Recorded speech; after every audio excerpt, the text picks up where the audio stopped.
Welcome back to Forbidden Knowledge News. I'm your host, Chris Matthew. Tonight I want to welcome Dave Emmons. Dave is a longtime experiencer and abductee. He has had multiple UFO sightings and encounters with non-human entities. Dave, how you doing tonight? I'm doing fine, Chris. Glad to be on here with you and share a few things, and maybe we can just delve into it, and hopefully that people will get something out of it. Either that, or they can be entertained by it. One of the two, I guess. Right. Well, I understand you have some very fascinating stories, and I have actually never seen a UFO. Not that I can verify or, that I can brush off as something else. And I have never had a paranormal experience, and I've never been abducted. But I believe in it, and I know it happens. I know it's real. And that's part of why I do this show, is to get to the bottom of the phenomenon and find out the truth behind it and what's really going on. So let's start at the beginning for you. Let's start a little bit with your background and then get into your experience. All righty. Well, I was born and raised here in Southern Illinois, and this is where most of my events happened. And I graduated from high school, and I was on the honor roll, and I did my good duty as a kid. And then right after that, I enlisted in the Army, and I was able to max out the test going into the Army. So I got into top secret nuclear weapons, and I went to Redstone Arsenal in Alabama, Huntsville, not too far from you, I guess. And I spent several months there. I didn't like the school, and this is where a lot of people think, "Oh, what's going on with this guy? He had a top secret." It took him 6 months to do the top secret. I went to the school, but what happened? Myself and another guy were the only two high school grads there. The rest of them had master's degrees and had bachelor's degrees in mathematics and science, and there was 15 people in the class, so it was an elite class. And so I started off really well. I had an 89% average, but then we had military intelligence people come in every weekend on a Saturday, and they would give us cigarettes and soda, coffee, and then they'd talk to us. And all they did was they were trying to figure out how loose our lips were and how much they could trust us. So I didn't like that. And then I heard that we were going to Sandia, New Mexico, after this training. And that meant that I would have been in top secret hideout under some deep, dark tunnel. And I was only 19, about ready to turn 20 at the time. And I was just way too young to fathom that. So I didn't go through with it. So I had a chaplain get me out of the class because I couldn't drop the class because my percentage was 89. I had to have below, I think they said the 76% rate to drop the class, but I had 89. So, but come to the short of it, I went to Vietnam. After that, I give up my regular orders, and they said, "Well, you'll probably go to Vietnam." I said, "I don't care.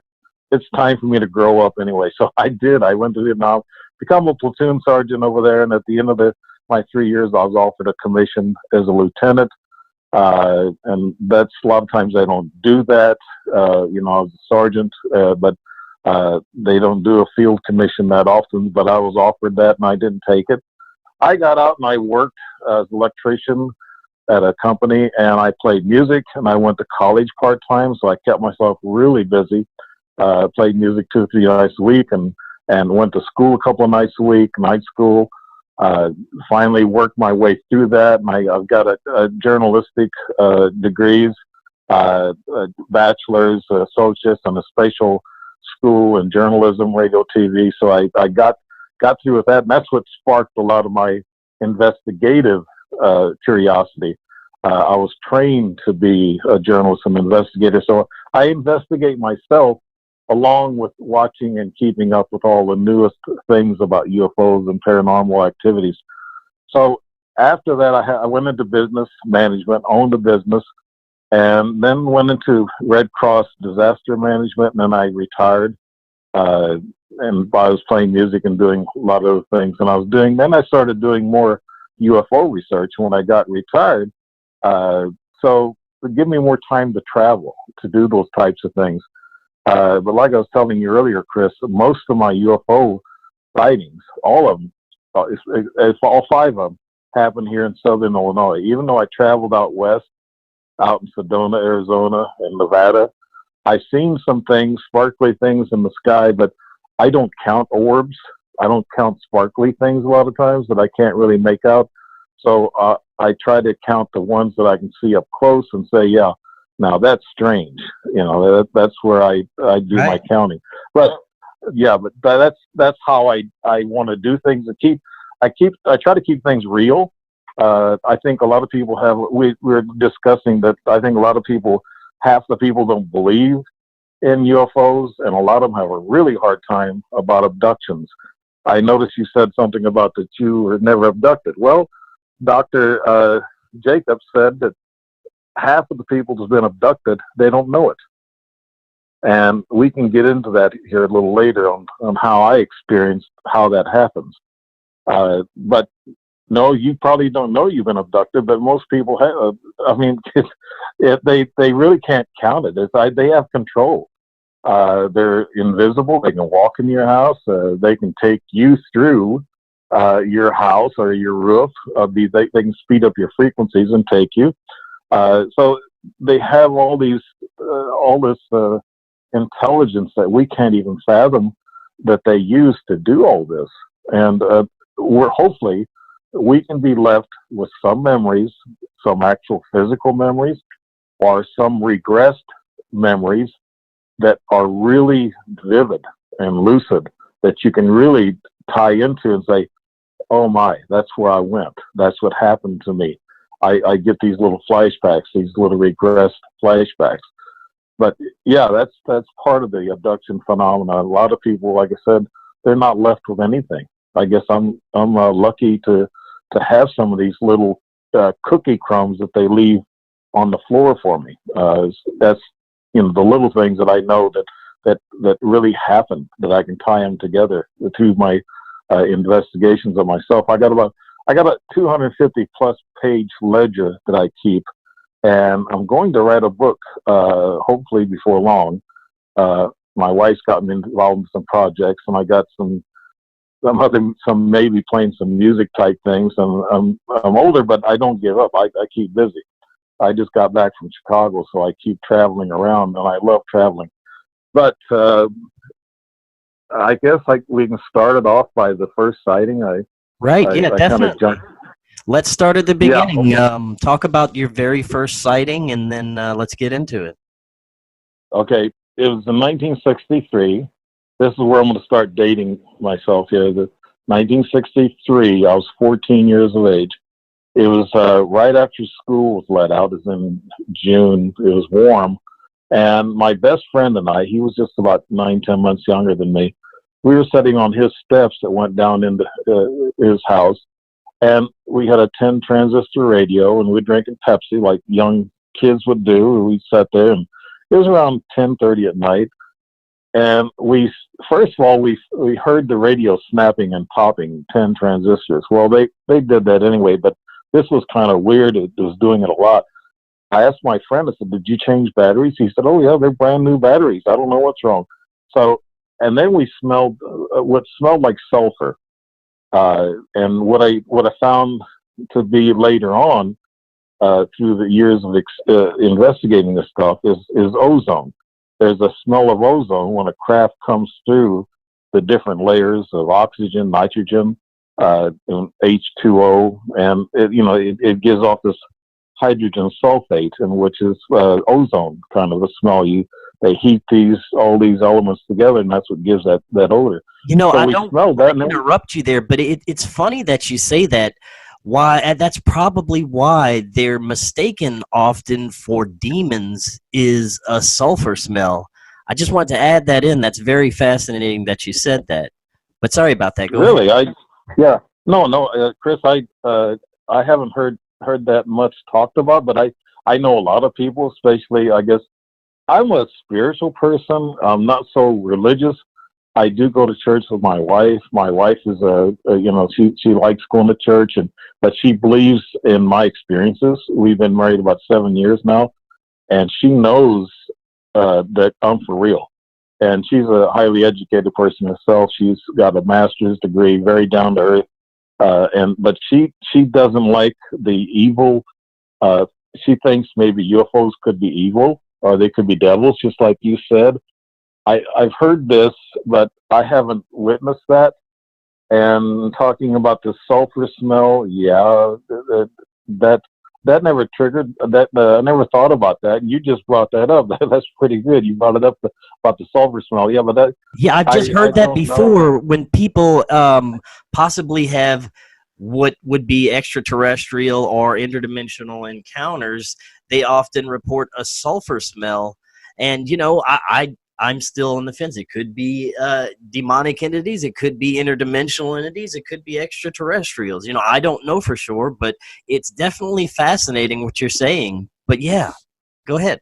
Yeah, but then we saw the lights. There was two bright lights, not as big as the triangle craft lights. Those are huge. Those I'll talk about that sighting too. But this was a smaller.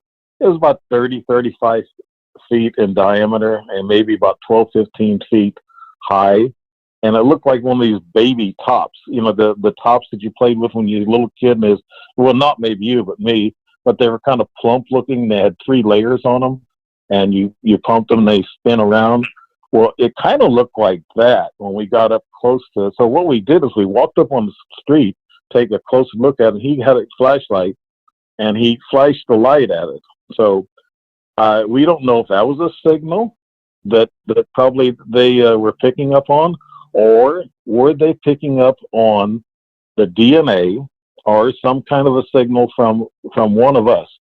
And apparently it was me, because they never did follow up with my best buddy, in which 3 weeks ago we just talked about the story ourselves, and we talk about it all the time when we get together. And we still can't, come up with the missing time. But I'll keep this in order here. We went up to this empty lot. We looked up, and this thing was about 70, 80 feet up. It's kind of hard to figure out how far up it was. It wasn't up very far. We could see it very, very close. And it was in my backyard, actually. We walked up on this hill overlooking my backyard, and it was over my backyard. And we stood there and looked at this thing, and we pinched each other to make sure we were awake and we were seeing things that we were looking at. And yeah, so he kind of pinched me kind of hard, I remember, and he pinched me in the side, and it hurt. And I said, "Wow, you don't have to do that hard." And he said, "Shh," and like, "Be quiet." And then let's look. And I was looking at the windows. It had another little light towards the back, a red light, and it had the 2 white lights, but they turned off some of the lights because it got a little darker, and it was a dark gray metallic color, especially at the bottom. It looked kind of black, like it was burnt, like the sulfur smell I was saying. And then the second tier had windows, and I was afraid. I kept telling my buddy, I said, "I hope they don't look out. I don't want to see what they look like." I was afraid, and then on top there's a little bubble like on top, and then it looked like 2 antennae sticking up on top of that. And we were just wondering, wow, what is this thing? And we just kept watching it, and before we knew it, time went by, and then by the time it left, it was in the southwest as we were looking at my backyard. And I didn't know this until I redrew it several years ago, and then I drew it going another direction, and then it was in the southwest. But when it left, it went real fast, and it was just gone into the clouds. It took off in due west fashion, and so it must have made some movement while we were there, and that movement was from southwest to due west. So it had to move a little bit. We didn't see it move, so that tells me something happened during that time. And I asked my buddy if he felt anything, or he said no. He said, "I'm going home, tell my dad." I said, "Yeah, we better get home." I said, "I don't know what time it is." I got to the door. My mom was really mad because it's so late. I didn't know exactly what time. She didn't tell me. She just said, I told her, I said, "I saw a UFO, Mom." And she goes, "I'll UFO your butt and I'll get in the house." So I went in the house and I said, I did.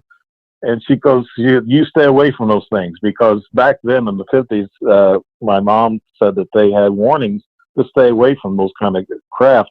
If they land, stay away from it. It's what the radio was telling them. And she remembers this back in the 50s. Wow. But she's actually seen them herself in her family. Her family had one in the back of their yard. And she wasn't there at the house, but she's got her two younger sisters are there. She was married and gone. But they described it almost, it looked exactly like the one that we saw. Well, to explain after that what happened, there was some missing time between 10:30 and midnight, and we don't know exactly what happened. I don't remember any marks on me, and my buddy didn't either. I remember a slight regressed, I guess, thought, something that come across my mind. It was a few years ago that I was putting on a shirt, sitting on a metal table.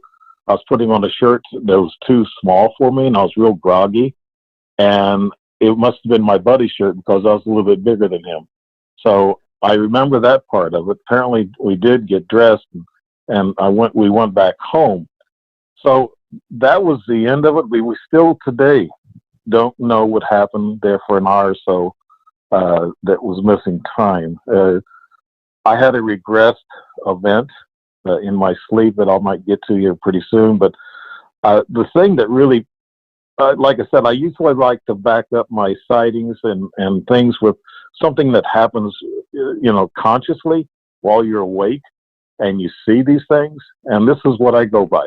I don't know if a lot of people out there can believe this, but this is what I go by. Since I've seen 5 of them, I started knowing how to handle and put my feet on the ground and face reality, that something has to let me know that happened. Well, 2 months later, here's the factoid that made me think something really did happen. I was only 2 months after the sighting. I felt in my testicle area, my groin area, I felt a little bump, and I didn't know what it was. It felt like a little, I guess you would say, M&M or something, small one, and I didn't know what it was. I looked down and I saw a cut red line. The red line had to have been about 3/16 of an inch maybe long, and it was just like a real fine red line. That little fine red line turned out to be a hole in my testicle sac. So what I did is I pushed that thing back. It took me about 5-10 minutes. I finally pushed it back out that hole, and it looked like a small M&M or Advil tablet. And I had it in my hand, and it was kind of ash color, kind of light color. And as I was holding it, it started turning darker. And I showed my mom. She says, "Throw that little thing away. That's probably just a blackhead or something like." I said, "No, Mom." I said it had a hole. I said the hole was a straight line. Even at 14, I knew there was a difference. I said, "There's a hole cut there, Mom." She goes, "Oh, come on." I said, "Yeah, for real." I said, "There was a hole already cut there, and all I did was push it back out." Well, back then, parents and none of us really had enough UFO knowledge or experience about these types of matters to check further or to investigate or to call anybody. Back then, it was kind of like it happened. You didn't hardly tell anybody. I told some of my friends, I remember back then, and they kind of laughed. So I didn't tell anybody anymore after that. And my buddy was the same way. He got into the police force, become a police chief, so he didn't talk about it after that. So, but we talked about it privately with my other brothers and our friends. We'd get together. But that's what happens when people don't understand what's really going on out there. But today, I think they have a better chance at understanding. It looks like to me disclosure is slowly just creeping out. And the Navy has looked like to me they're forcing this disclosure, and things are going on in a rapid pace. And I think people understand now. There's flying things out there that we don't understand. They must be UFOs, and I think most people are starting to believe that now. Can they get into the deeper stuff, the abductions, or actually seeing aliens. Maybe not. I think 40% of the people can, but there's quite a bit of people that don't. So I just want to challenge people's curiosity and challenge their, thinking out of the box a little bit, just to think about these things, that they really do happen and that they exist. And I know there's a lot of people that I know that know they exist. But yeah, that was the fact that told me, yes, Dave, 14-year-old Dave, something happened. And so I went on with my life and got out of school and did that stuff, and I got busy. And I remember seeing things in the sky, like lights and stuff after that. For about 20 years, I guess I didn't have a direct experience. This was weird because they did come and go, but the intensity increased in 2008 through 2012, up through actually, I guess, 2014. There was some paranormal things that happened. Now, But that was my first time. do you think there was any reason why there was such a large gap between your experiences? Not really. I don't know. When I went to school and I worked and I played music 2 or 3 nights a week, I might have been so busy that I was so tired. They might have visited me in my sleep, but I didn't know about it. I was probably that I was just so tired and kept so busy. Matter of fact, I was so busy that I passed out, and the doctor told me I had to kind of give up something. I had to buy more rest somehow or another. So I was so busy during those years that I saw things, like I said, in the sky. I didn't see them close up, but at a distance. And but I've had dreams. These were dreams at night. During those years that were kind of like crazy dreams. And some of them were real lucid dreams. I can't remember all of them, but I did write some down. But the next incident, unless you have any questions about this first one. No, go for it. Okay, the next incident was in 1996. This is we're talking a long jump here. But like I said, I don't remember any direct things happening, but I knew there had to have been some weird things going on between those 20, 25 years, whatever. But in 1996 is when I was visited directly. It was about 1:30 in the morning. My adopted daughter, usually coming, this is my ex-wife I was with at the time. You guys are going to know my history a lot here. But she sometimes would come in our bedroom to go to the medicine cabinet to get aspirins or something for her headache. She had migraines a lot, so I thought it was her. And I got up on my elbow and I said, "Crystal?" And some dark shadow walked past the mirror, and my ex-wife liked to keep it dark in that room. So I didn't really see her that well. But then this thing, whatever it was, walked up alongside of my bed. It was only about 3.5 feet tall, and this thing had this didn't look like the little gray aliens like you see in the movies, like in Paul or whatever that movie was, the real smooth skin. Right. This little guy had real big wrinkles. I mean, he was really wrinkly. He didn't have the black eyelids on. Those must come off and come on according to the amount of light that they're being, subject to. But yeah, I saw and I saw his whites of his eyes, and I saw a big pupil, and it was, and he had eyes kind of like this, but bigger pupils and the whole bit, and his eyes were bigger. But I laid there and I looked at him for about 4 or 5 seconds. I was in fear. I was scared. Then all of a sudden I felt peaceful. And then apparently I went out.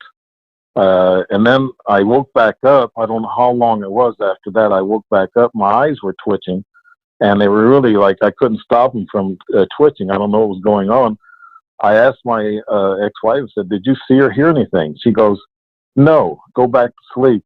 So what I found out later is when they come into a room and you got your wife, your husband, or whoever's being abducted, they usually knock that person out with this magnetic energy.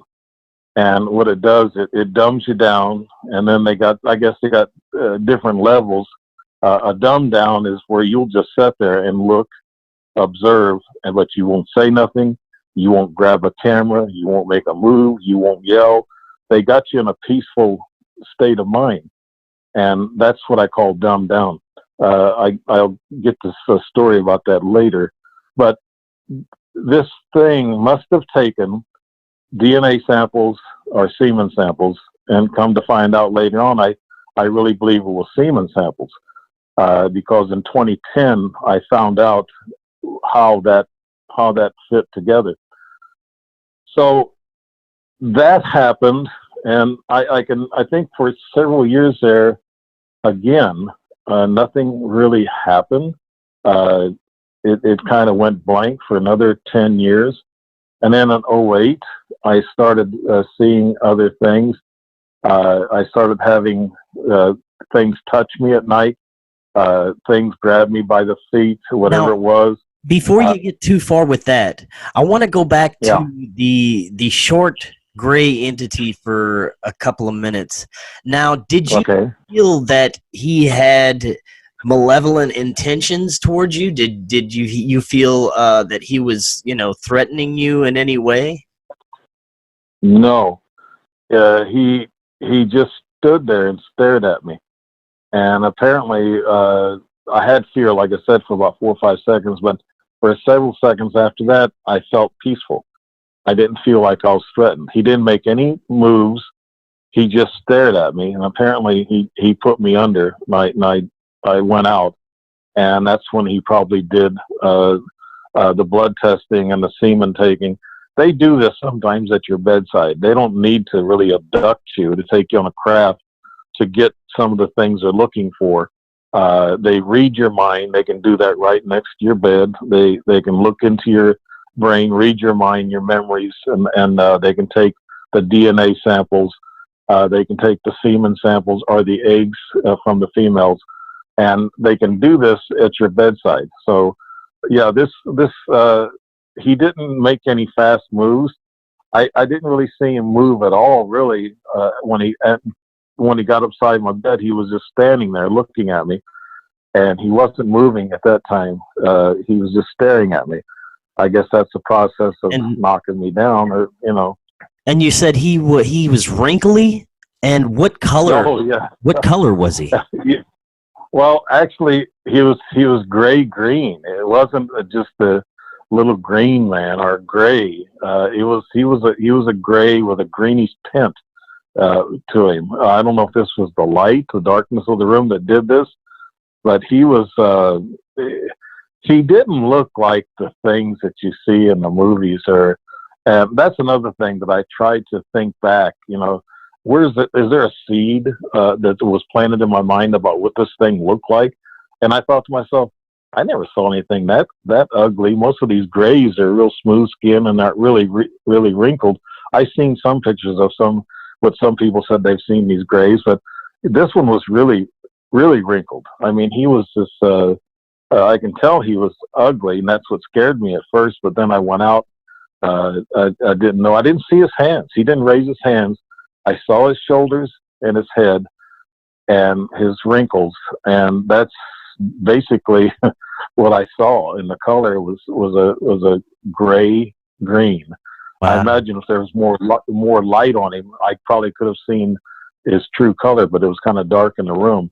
They could change colors too, depending on the amount of light that's in a location. So that one was quick, ended that way, and I told the ex-wife and I told some of my family members I saw this thing, and my mom believed me because she told me later on, even now she's 91, she tells me stories that's happened to her. That she's had somebody in her bedroom, and they were tall, dark and slender looking, like male entities. She couldn't really explain them too much, and she said she was touched, and she was, kind of almost like molested in a way. And this happened all the way up until the last few years or so that she was telling me. And so they said something about following bloodlines or energy lines, or even hereditary lines. We have Crow Indian in us. They said Native American Indians. They said at one time could have been one of the calling cards for these aliens to track you down. I haven't heard much more about that, but I have about 15%, 20% Crow Indian in me. And my mom's got about 50%. Yeah. So that was the interesting part. If somebody would ask me, why did they follow you? Well, could have been DNA, could have been our hereditary. Also, there's another thing to think about too, and my mom believes in this highly. She said reincarnation. There's other souls inside our bodies. They said our bodies can contain 2 or 3 souls. I know that's kind of hard to fathom, and I still haven't gotten it through my head yet that can actually happen. But that might have come out later on in some of my other events that I've had. So that's actually in 2001 there was the second sighting that I had. It was up close. I was a supervisor at an oil refinery, made gasoline, and I was going up checking my instruments and checking the towers, make sure everything's okay, making the inspection rounds, and I saw this silver thing coming down the road. The refinery was pretty big. You might, seen one or know how big they are, but this thing was coming down. It was probably about 100 feet in the air, maybe 120 feet in the air. It was coming down real slow, and I stood there and I watched it. I called down the control room and I said, guys, you need to come out and look at this thing. This is weird. And what it looked like, it looked like a glider. It was all metal, shiny, like stainless steel metal. It had 2 sharp wings on it, and it had one, I guess you could call it the tail wing, that was sticking straight up, and it was short. There was no cockpit, no sound, no way of being powered by anything. And it was that low to the ground, about 120 feet, and I was up to about 40 feet. So I was able to look over it a little bit, and I kept watching it, and it flew by me, and then it made a turn and went due south. It was heading actually west, and then it went south. I kept watching this thing. It was real slow. One of the things that I remember also is that the laws are so that you cannot fly an aircraft over a refinery. I don't know if anybody knows that rule, but you cannot fly an airplane over a refinery unless you're EPA or military, whatever. But otherwise, you can't fly.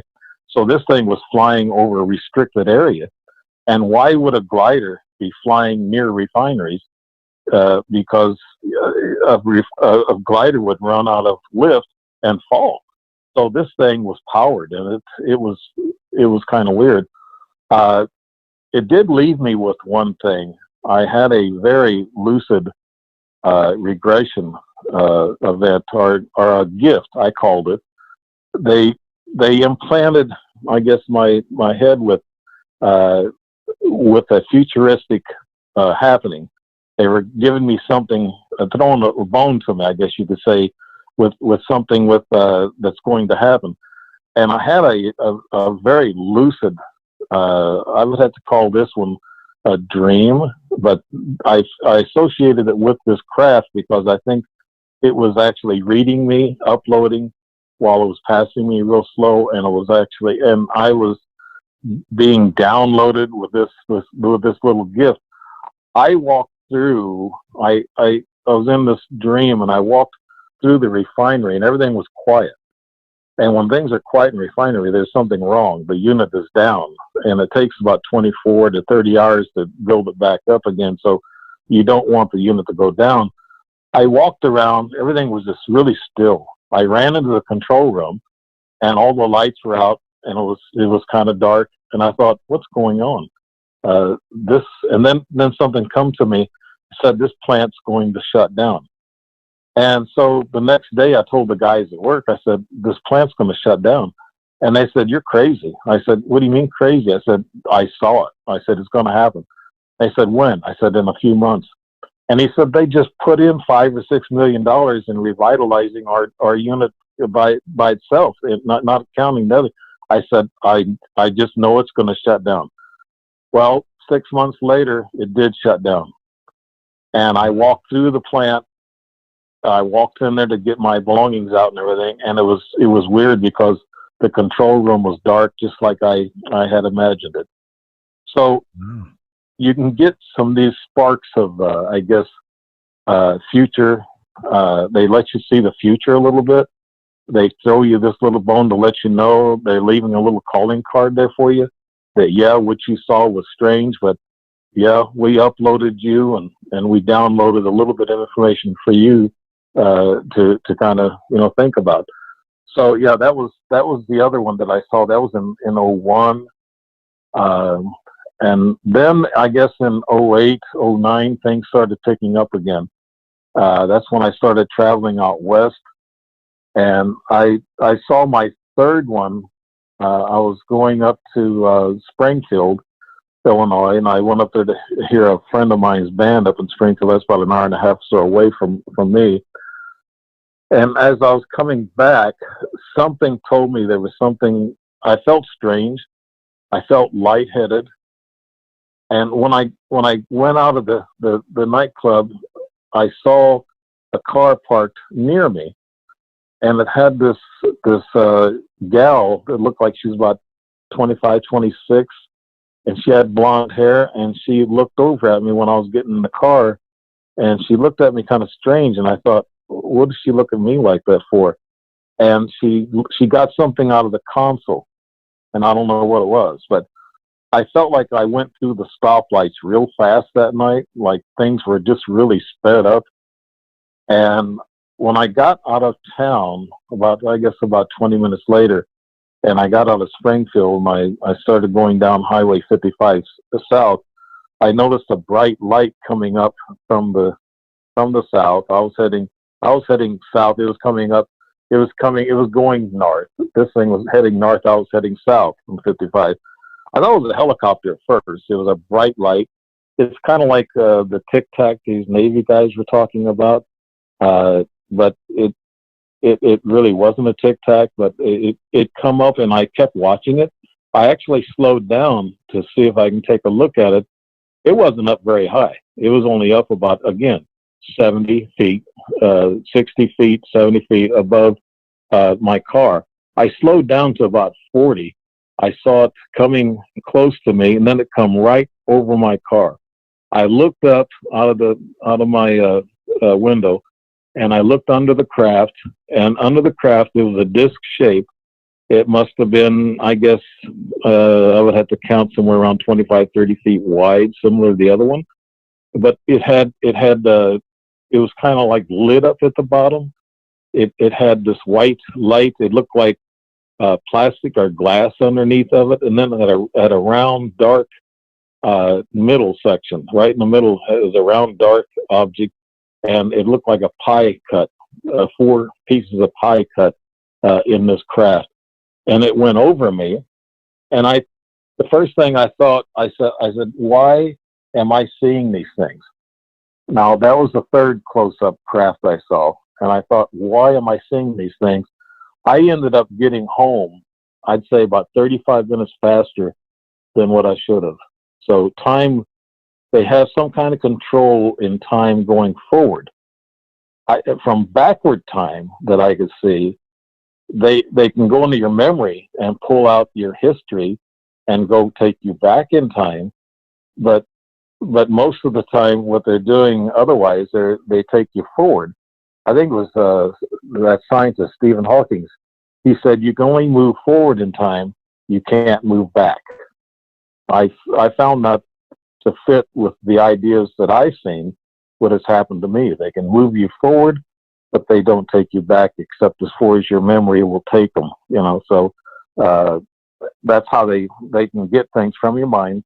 They can read your mind. They can make a recording of your mind wherever whatever they record to or upload to, and that's how they track you. They know you. They're following people, DNA, energy, memory, how you're taught, what you eat, what are your favorite things. I think they're uploading all that just to try to figure us humans out, or keep track of us, not figure us out. I think they made us. They're not figuring us out. That's the wrong thing. I should erase that and go back and say what they're doing is keeping track of us, not trying to figure us out. I think they know us quite well. Very interesting. So, was that your last experience where you actually had sort of, a close-up encounter with a UFO? And did you have any No. other experiences with, actual beings? Yes, I did this here. That was the third one up close. The fourth one I saw was kind of similar to this one, the bright light that followed me on the highway. They put things in your mind, they're not them, they don't put that, but they put these thoughts in your mind. One night I was told, and this was kind of like it was something that was telling me telepathically, go to this movie and come back at this time. And I did this, and I thought, this is kind of crazy. I'm following these telepathic gestures. And when I come back, I was on the Highway 255 coming back home to Godfrey, Illinois. And I saw this bright light again, like I saw up around Springfield, Illinois. And I saw this bright light keeping pace with me on the other side of the 4-lane highway. It was kind of like over the trees, keeping pace. And I thought to myself, oh no, not another one. I wonder what's going to happen with this one. So I slowed down a little bit. It slowed down a little bit. And I see it was kind of like elongated. It kind of looked like a capsule, except it was bright white light. I didn't see any of the structure of the craft on this one. I saw the bright white light underneath the belly of it, and I knew it was following me. So what I felt then is, I was talking about the electromagnetic energy that they control you with, and Right. they dumb you down and they knock you out with. Well, I felt very weak. I was driving. I felt very weak. At the time, I was healthy. I'm pretty healthy now, but I was healthy, and there was nothing that would cause me. And my foot kept letting up on the gas, and I pulled off the side of the road because I knew if I kept driving that I didn't know if I was going to pass out or be knocked out. So I pulled off, and I sat there with my foot on the brake. I put my head on the steering wheel, and I was going around and around. I was real dizzy, and I felt really weak, and my stomach started feeling a little bit queasy. And I thought, what's wrong? And I thought, well, that thing is probably right above me. It was uploading, downloading again. Like I said, they don't have to snatch you all the time, only when they need samples, but they can upload and download from you and figure out where you've been, how your life is going, then they're tracing you. So I felt this way, and I finally come to myself, and I'd taken some deep breaths, and I thought, oh my, I guess it's gone. I'm starting to feel stronger now. I feel better. And then I started driving the car slowly to make sure I was okay and able to handle the car. And it would have been something else if a cop pulled over and said, "Mister, what are you doing?" Pulled off the side of the road. I would have had a hard time explaining to him what it was. I would have just had to say that I felt, sick in my stomach. I just thought I'd pull over. So that's what I would tell him. I wouldn't tell him that would happen, because he'd make you say, "Okay, you get out of the car. I'm gonna run a drunk test on you," and which I didn't drink at all that night. So that would have been fine. But I felt like there was that, whatever it was, come over my car and was working on me for about, I guess, maybe 2 or 3 minutes. It felt like an eternity, but I guess it was only 2 or 3 minutes, and I felt really sick. And the only reason I know what that feeling is because I've had other events that followed that let me know that it was electromagnetic energy that knocks your brain down. Our brains are made up of electrical little devices anyway, so we're controlled by electricity. So that was actually the fourth close-up one I saw. Like I said, I saw the bright light underneath its belly, but I didn't see the makeup of the craft. But I assumed it was a disc craft, like I saw in Springfield. I guess just a little bit before that, a year or two before that. So that event happened, and then I thought, okay, I want to go from the beginning on this. I felt something telepathically telling me to go somewhere, do something. I've heard of other people having this too. There's other symptoms, like they make you feel really tired. They make you kind of lay down to where they can work on you better.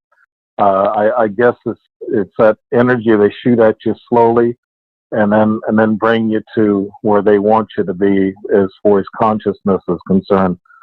So that's how. And then I talked to a couple of scientists, and I had a elderly lady friend who was a biologist and a chemist, and she worked at it professionally for a long time, and she studied crop circles, and she was into UFOs.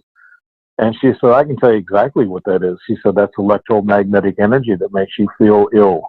It makes you feel like you're going to vomit, and your head feels headachy, and you feel hot flashes. She said, that's electromagnetic energy. I can explain that. So that's where I get some of my information. I find it out by researching it and talking to other people to find out, okay, what is this feeling? Why am I feeling this? And why are they doing this? Right. And have you ever had any regressions done to find out what happened during these periods of missing time? Yes, I have. When I had a regression. I was on another planet, and there was two suns, and it was cool. It kind of reminded me of Washington State. It looked like pine trees. I was with a group of younger people, so it must have been during that 14 years of age, and this regression happened years later. And so this was, I guess, it implanted in my mind that it was there all the time, but it just popped out one night, and there was two suns. It was near a river, kind of, and then I was like I said, I was with kids, and I was playing their music, or some kind of music they were playing, and I noticed the instruments looked a little different than our instruments mechanically. Like the drums only had like a 2-prong holder instead of 3 prongs like we have. It was just different little weird things. Walked out on this kind of like a boardwalk, and out of these little apartment-like things. Walked out on the boardwalk, and there was a yard there. It looked like some equipment, maybe lumber or whatever. And I sat there and I looked over and I saw these human-looking entities coming up out of the ground. They was walking up steps, and they had this black tarry substance all over them. And actually, one of them looked like my dad, and he was dead 10 years before this dream come out. So it kind of looked like my dad, and I was sitting there with this. It was a young female. Didn't see her face. In most dimensional things, or even in most UFO events, you don't normally see the face. For some reason, I don't know why. I did see one face, and I'll tell you about that. But I turned to this girl, and I said, "Do you believe in God?" That's a strange question to ask. You're in this regressed event, and then here walks up a tall guy in a black overcoat and black hat, like kind of like a man in black, and he motioned for me. He says, "You got to go." And I says, go where? And he says, follow me. And I looked down at the ground and I saw these little toys, little animal toys made out of rock or something. They were colorful rock, and I stuck them in my pocket. At least I thought I did. And I walked up to this ramp, and the guy in black told me, he said, walk down that way. And I did, and then I come back to myself in the bed, and the first thing I reached for was I had shorts on, and I reached in my pockets, and I said, oh, I got proof I was there, and my pockets were empty. So I didn't grab what I thought, but I've heard some people say that if you're on a planet with two suns, that's usually an indicator that you were probably really, your body, you were transformed to another dimension, another planet, or whatever. And these ETs can actually do that. They can transport you through another dimension, and they can do that in your mind. A lot of times they don't have to take your body. Like I said, they can work on you beside your bed, or they can transfer you up in their ship, all depending on your location or what they want to do. I believe there's different. That's why abductions are different. Sometimes they're different for a man than they are for a woman. Of course, for a woman, it goes into more of a situation where they have to go in and get the eggs if they're going to do a hybridization, in which that's what I believe they're really doing. And I've got proof of it to myself. Of course, it's going to be hard to prove to your listeners out there that this happens, because if it just happens to you by yourself, it's kind of hard to make other people believe it. But the more facts that you can tie together with that story or that event, not a story, with an event, the more facts you can tie together with that, it gives you more proof to yourself and more credibility to those who might be listening to you and thinking, well, that's an incident that he saw a monster movie or a UFO movie or something on TV. And no, because it's not the same things that I see or I have seen. There was Go ahead, Chris. No, Sorry. I was just going to ask if you did this regression yourself, or did you have someone else help you do this? There's nobody else who can help me do this, and if we have time, I can probably get into my only hypnosis session that I had. It didn't work out very good for me. I've done most of this myself. I would make notes in my ledger. A lot of things I don't have to make notes on. These things that happen to me are so conscious. Most of these things who have happened to me have been conscious.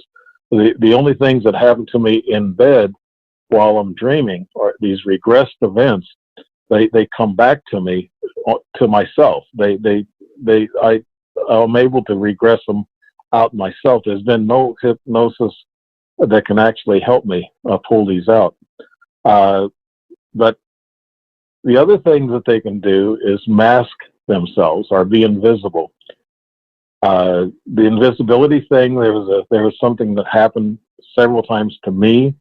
Something grabbed my foot. I looked over and I couldn't see what grabbed my foot. But I believe what they did is they woke me up to make sure that I was okay. And I think this is why they're not devil or evil.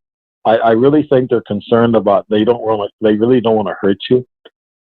Travis Walton, that famous case back in 75, I've met him several times and talked to him, even visited him at his house. And he said that he thinks that the ETs actually killed him with that bright light. And he said he felt electricity all throughout his body. And he said he thinks they stopped his heart. And the only reason why they took him was to revive him. That's one of his thoughts. That's why this all happened the way it happened. But they can be invisible. Like, I'm getting back to that.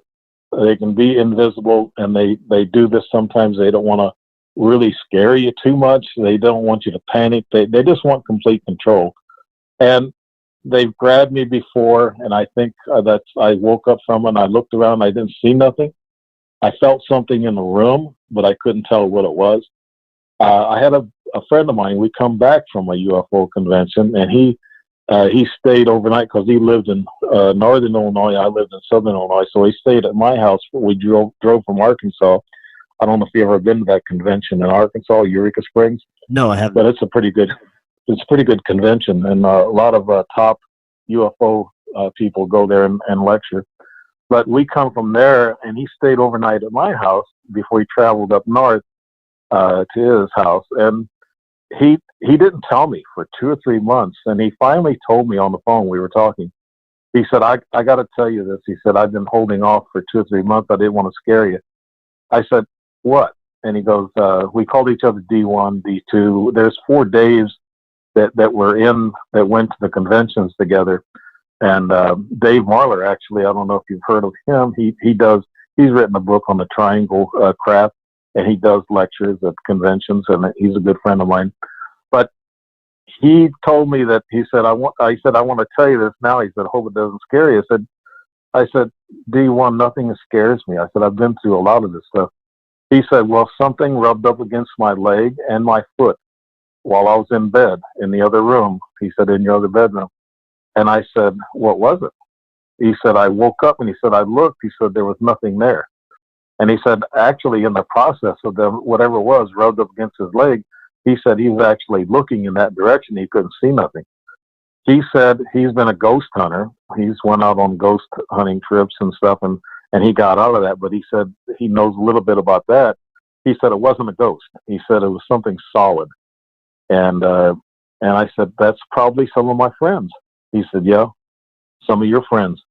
And so I do have witnesses that have seen things. My neighbors have seen lights in my backyard, kind of like round spotlights that come down. And one neighbor heard some vibration and some noise in my backyard. They were so afraid. They actually crawled under their beds, and I guess they were about 50, in their 50s. And I thought, are you 2 kids or you adults? You should have looked out the window and saw what it was. I said, I've been having some strange events, and you know it. And the wife knew I had some strange events. And I said, I wish we would have, Dave. We could have maybe seen something that we could have told you about. I said, next time it happens, you see some lights and you hear some vibrations and noise in the backyard. I said, please look, okay? So the neighbors have seen things where I lived in Godfrey. But also, I guess I'm doing this in a speed reading thing. I know I don't want to hold you up on too much of your recording time, but they can also mask themselves, not only be invisible, but they can mask themselves. I woke up one night and I looked, and it looked like a friend of mine. The face and everything looked like a friend. I had one knee up, my right knee was up, and they were doing something in my groin area. Again, I think it was an ET who masked themselves with my memories of a friend's face to not scare me so much. And then I saw that they were working in between my legs, and I thought, okay, and I fell back to sleep, or they must have put me back to sleep. So I believe that's another time I think they took samples. I think they can actually follow your genetics and also your health. And if they want to use your DNA or your reincarnated DNA, who knows?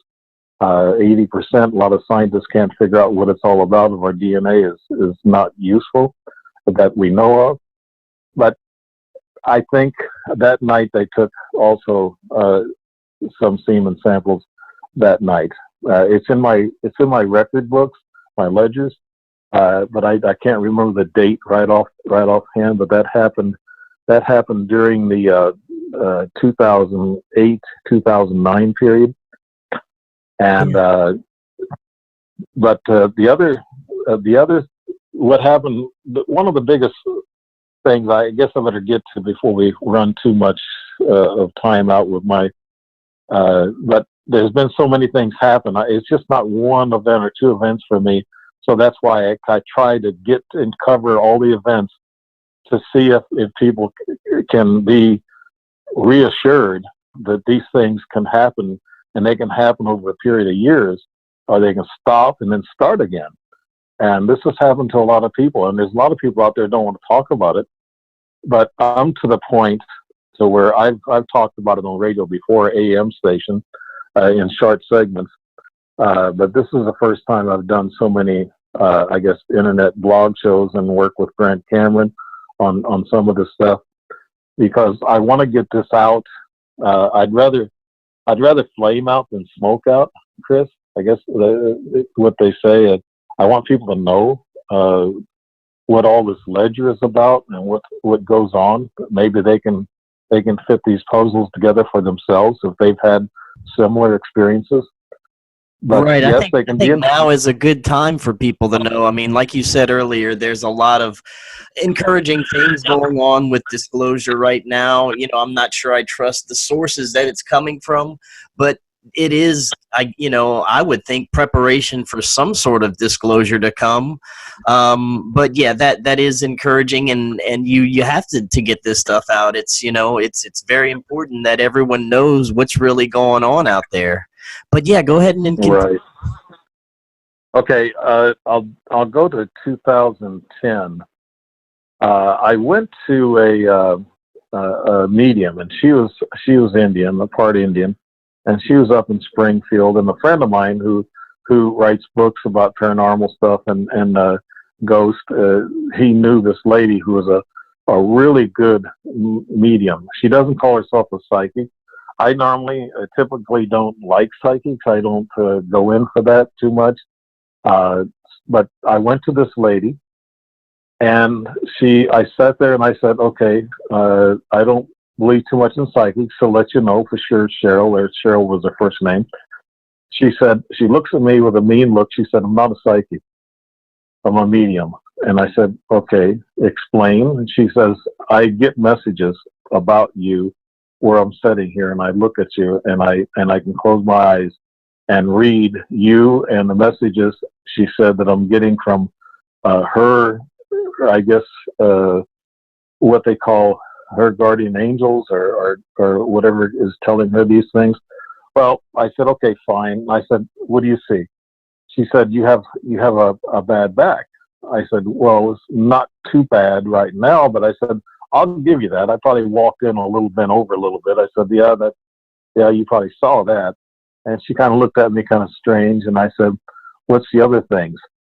And she says, you're going on a trip, aren't you, soon? I said, yeah. I said, in 9 days, I'm going out west, out to Sedona, and spend some time out there taking pictures. I'm into photography too. That comes with journalism.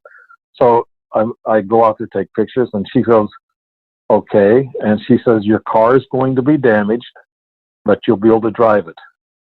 I said, you got to be kidding me. This is for real? She goes, yes. It will be damaged, but you're going to be able to drive. I said, that's scary. And she goes, no, don't be afraid. She said, it's not going to be anything that's going to hurt you. I said, okay, good. And I said, what's the other thing? She says, in 9 days, she says, when you get to Sedona, you're going to meet your first ET. And that'd be October 4th, she said. And I said, really? She said, yes. You don't have to come back and tell me. She says, I know. You will. And, well, to shorten that story, I went out to Sedona. I ran into a really bad hailstorm, and the hail damaged my car about $2,700 worth, but I was able to drive the car. So she was right. And then I did meet an ET on the 4th, about 6 p.m. Sedona time at Cathedral Rock, October 4th, 2010. And I pulled into Cathedral Rock at the parking area, and I got my camera out because I was told at a jewelry shop that there was a UFO spotted in that area. I said, oh, okay, good. So I went there, got my movie camera out, and I started filming. And here pulls up a little white car right behind me in another parking space. And out jumps this young Japanese gal. She must have been not real young, but in her early 30s, whatever. And she come over to me like a little puppy.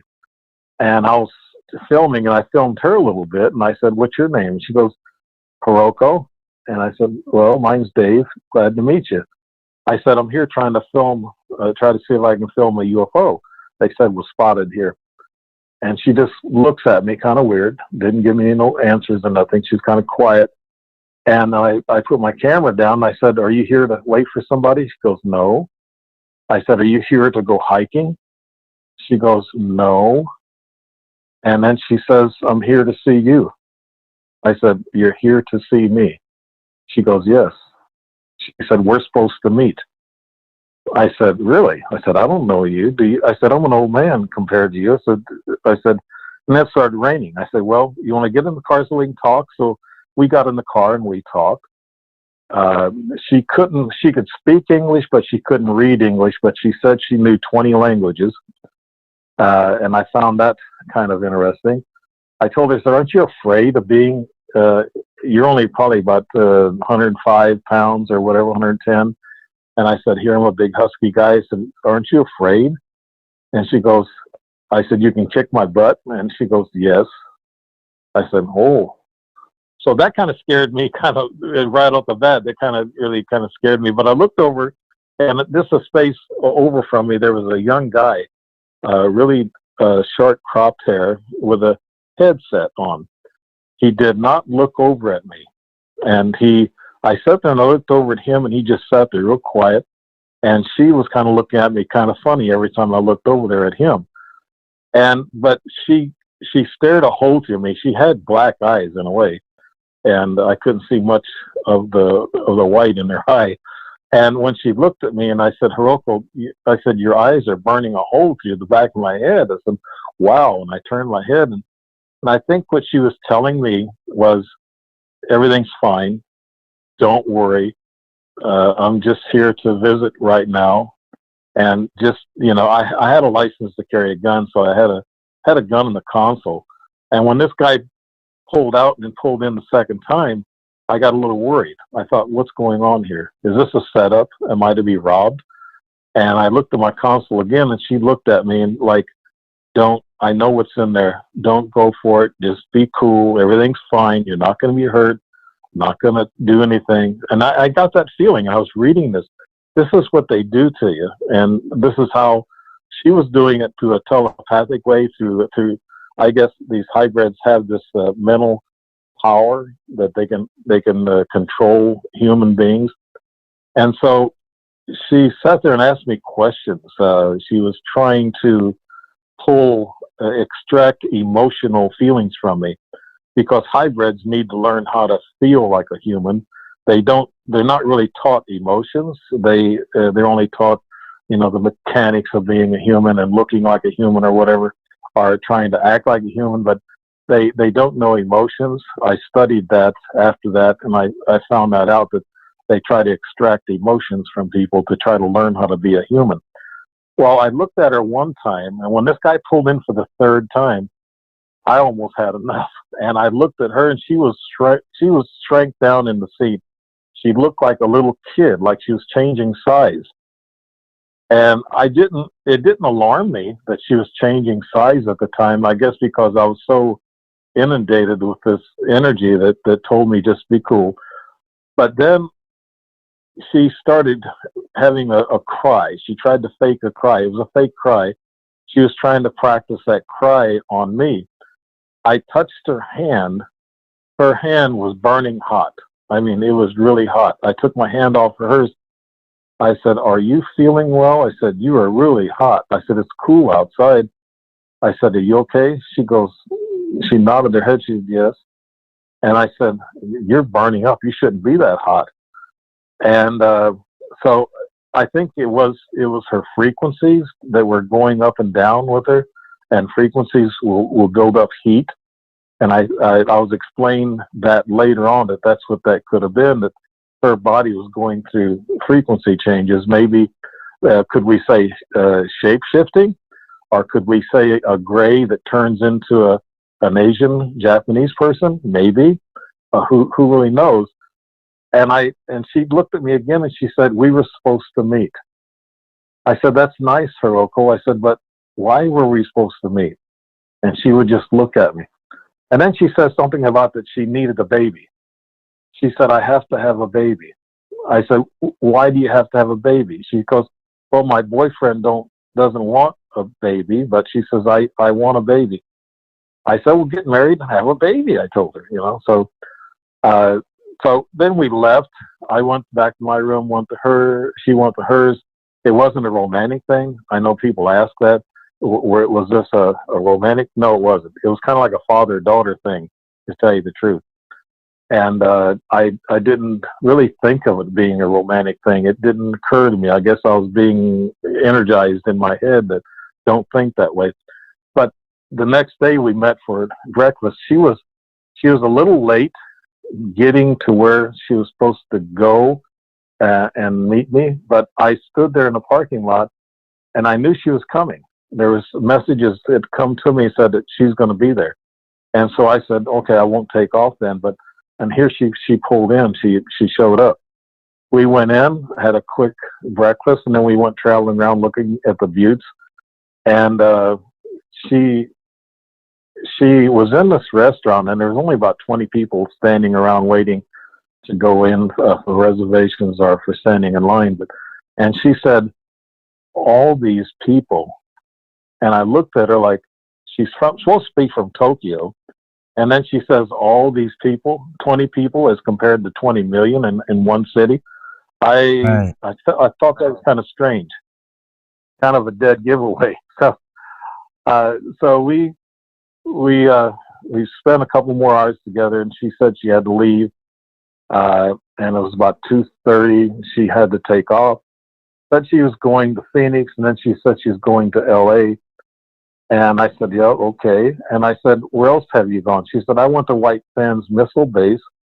I said, why'd you go there? She said, just to see the sand. I said, just to see the sand? She goes, yes. And I said, a single woman traveling around by yourself going to White Sands?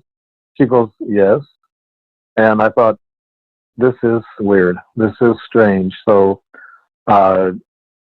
she left. I took notes. I went back to my room and I started taking notes because I felt something was really odd about her. Something was very strange, otherworldly, I guess you could call it, a feeling, and saying that she needed a baby. Yeah. So I didn't hear or know anything until I guess I had a regressed event. I think it took a couple of months or so to have this regressed event.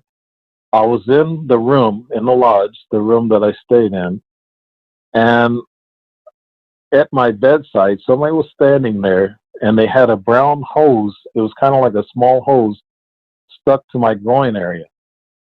Well, I tried to kick it away with my knee, and it was kind of like a light tan brown hose, and I saw the color of it, and I tried to kick it away with my knee, and then all of a sudden I was asleep again.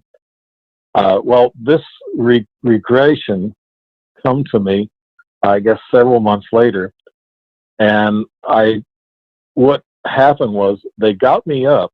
There was 3 of them in the room. One was sitting at the little table, and one was holding my arm. I don't know why they had to walk me, but they were walking me back and forth in the room, and they had this bright light. It was about 6-7 inches long, looked like a fluorescent tube, and the other one had it in its hand, and it's going up and down my face, and every time it hit my eyes, it would hurt. And what they were doing, they were erasing my memory, or at least they thought they erased most of my memory, but I remembered that part of it. And then I found out that's how they erase your memory, is with light going through your eyes into your optic nerve, and that's how they erase memories. So that happened, and then it was in March 17th, St. Patrick's Day, 2011. My cousin and I was sitting on my front porch, and here walks about 200 feet away to the road, highway there, 2-lane. There walked 3 people, 2 of them young Japanese guys, and one looked like an older Japanese gal. And she stopped about halfway to the house. These other two young Japanese guys proceeded to the house and stood about 10 feet away from us on my driveway, and we were sitting there on the porch. And this gal, she stood with her face turned away from me, and which is a dead giveaway. Her arms were crossed like she had them when we were sightseeing, and her arms were crossed, and I knew that was Hiroko. These two young Japanese guys, one looked like about 15, 16, maybe 17 years of age, and which would date the 1996 thing with the little gray. So maybe taking semen samples, and these were my hybrids. I know that's a long shot, but that's the only thing I can picture at this point. So this lady, she kept face away from us, and these two asked where the new Walmart was at. Well, I knew that's not what they wanted, and I said just over this viaduct, and I sat there, and then that was it. They dumbed us both down. I was going to ask them, is that Hiroko? It didn't come out of my mouth. I'm usually a very social person, and I usually ask the questions I want to ask. That's what I was trained to do. My cousin, who's kind of a smart ass in a way, he would probably smart aleck to him or say something funny or talk. He was like that. He was outgoing. He didn't say a word. He was just completely dumbed down. And so these two stood there for a while. I don't know how long they were there, but I do remember they must have went in the house. They got a hold of my little, it's a pleather type of portfolio holder. And one of them had it open and looking in it and looking at me while he was looking at it. Now I couldn't say nothing. I was dumbed down. I couldn't say a word. And he closed it. And I guess he brought it back in my house. I guess he was looking at seeing what kind of notes I was taking about his space mother or whatever. But then they walked away. I noticed them when they got to my mailbox on my street. And then I saw them when they joined up with this gal, had to have been Hiroko. And my cousin kind of come too, and he looks at me and says, what happened? What just happened? I said, they're up there. They're near the road. And he said, those Chinese? I said, no, they're Japanese. He said, what happened? He said, I couldn't say a word. And he said, you didn't say a word. I said, no, I didn't.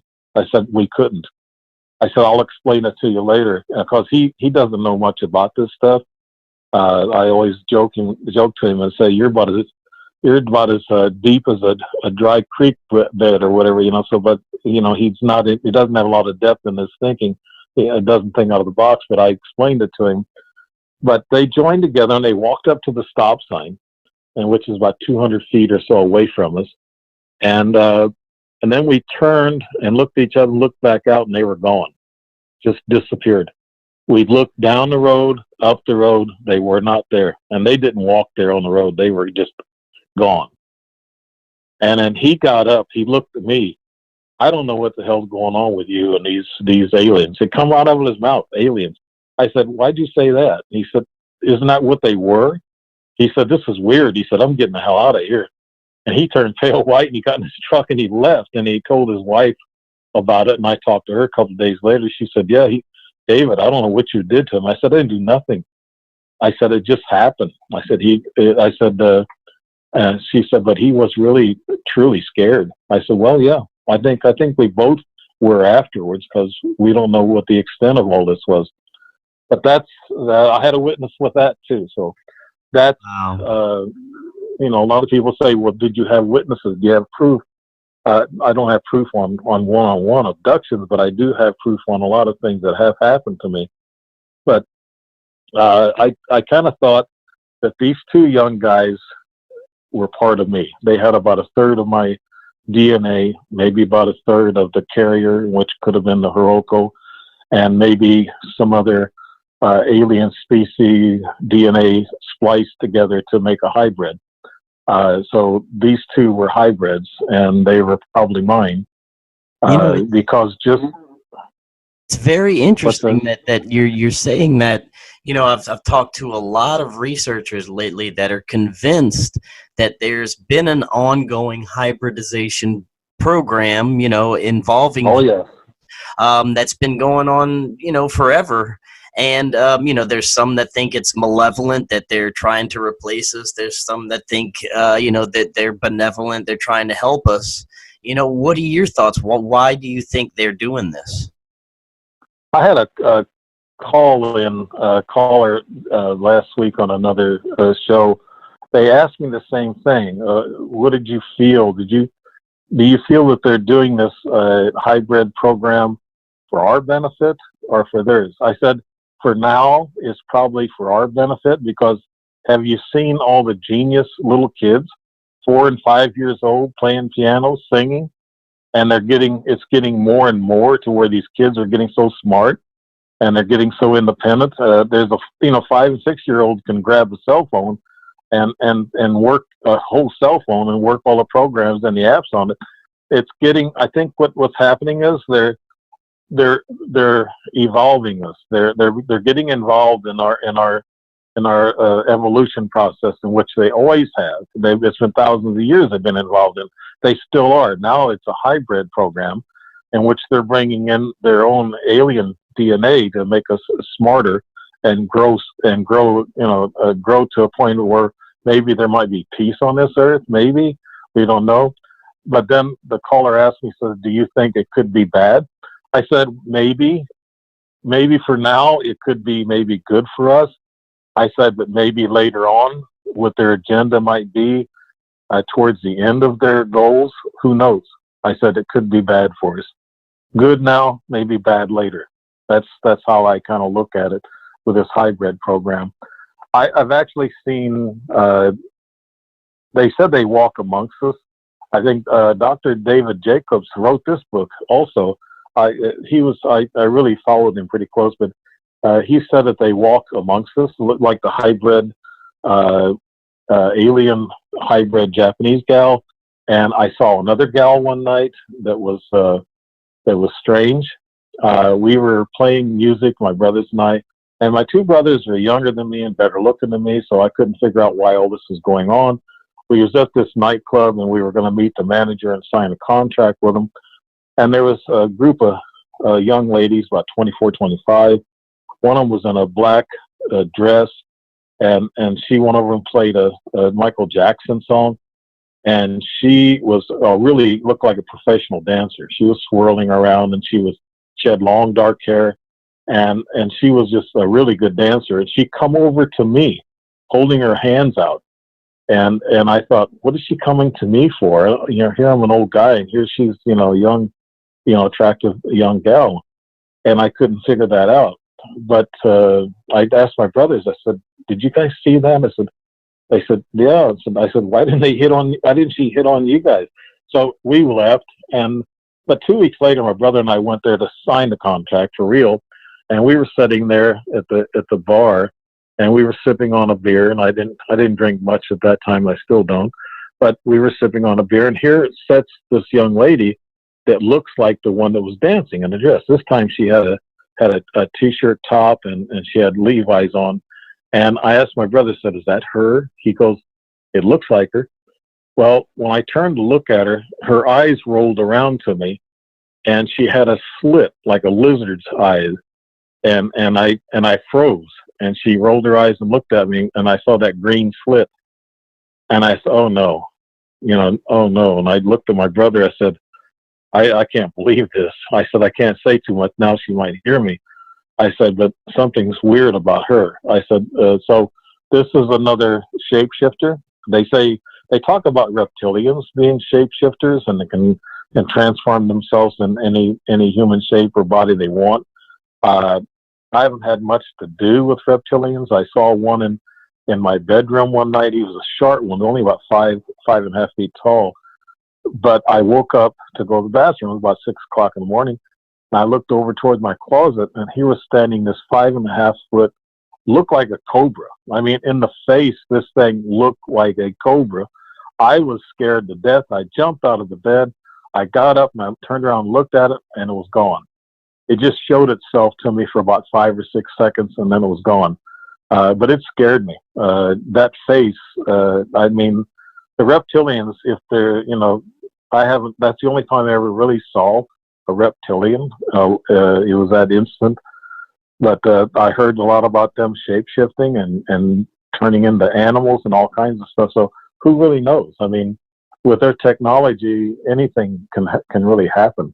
Right. So, Now, yeah. So, yeah, that is yeah, that is fascinating stuff. I mean, you know, I say, you know, I've never been abducted. You, like you said, you know, I might not even know. They could have come while I was sleeping. I could have had these experiences right. in time and not even know it. It's very fascinating stuff. And, you know, we got about maybe 3 minutes left. What I'd like to do is just get your thoughts on where we're going with disclosure. Do you think we're going to have full disclosure to where we know exactly what's going on, or you think it's going to be a slow drip process? Going back to what you just said, Chris, about I think your interest, your curiosity in UFOs, something's had to happen to you. I'm not trying to say that to scare you, but something has probably, or one of these ET entities have abducted you, or done some uploading, downloading with you, and your curiosity with the UFOs. That's an indicator to me that there's something that's inside of you that you just haven't pulled out yet. Does that scare you? That's very fascinating to me. I mean, it piques my interest hearing stuff like that, and it makes me want to kind of look into it and look into myself a little bit. That's very interesting. Right. I mean, since you're kind of obsessed, not obsessed, I shouldn't say that. I don't think anybody should be obsessed with anything, but your curiosity is at a high level with this. And I guess what is the question you asked me? I just wanted to answer that one for you. I just want to know where you think we're going to go with this disclosure. Do you think that it's going to be a process where we're going to know everything within a short amount of time, or do you think it's going to be just continued slow drip process that they're doing now? Well, I think things are speeding up right now. I really think people now are on edge. You heard about this thing about Area 51, thousands of people going out there. Well, I've been to Area 51. I've been 12 miles away from it. I didn't go close to it because I went out there and there was somebody in the mailbox, this famous ranch. It was 5 miles down Groom Lake Road, and I asked her at distance. I asked her, I said, "Do you live at the ranch?" She goes, "No, I'm the mail lady." And I said, "Oh, really?" She goes, "How long you been here?" I said, "About a minute and a half." She says, "They already know who you are, where you come from, your address, your phone number. They know everything." I said, "Really?" She said, "Yeah, look, see those little things on these little mounds?" She said, "They got ground sensors. They can hear us talking." And she says, "So be careful what you say." I said, "Wow, okay." But getting back to that slow drip, yeah, it's going to be a slow drip, I feel. I feel that slow drip is coming out now from the Navy. I don't know if they told the Navy to come forward, to start coming forward with this, because one of the branches of the service has to start admitting things in order for the slow drip to occur. So it has started. Things have sped up. There's more UFO sightings. I think time is starting to pick up right now, faster than any other time before. I don't know if the ETs know there's going to be a cataclysm, or if we're on the brink of a war, because I heard they'll intervene and stop a nuclear war. They really don't want us to destroy each other. So that's a good thought. That's that's kind of like a good spiritual thing to think about. But no, I think it's going to be a slow drip. Are we going to know everything? No, not as long as the governments and the military are in charge. We're not going to know everything. It's going to take some time for us to know everything. Very good. And Dave, I want to thank you so much for taking the time tonight. That was very fascinating information. I'm definitely going to have you back on too. All right. I appreciate that. And nice talking to you. You sound like a really nice guy and a good host. And that curiosity is going to keep driving you to the truth. Well, that's what I'm trying to do, and I think everybody deserves the truth. So, Dave, thank you Right. once again, and you have a great night. You too, Chris. Good night now.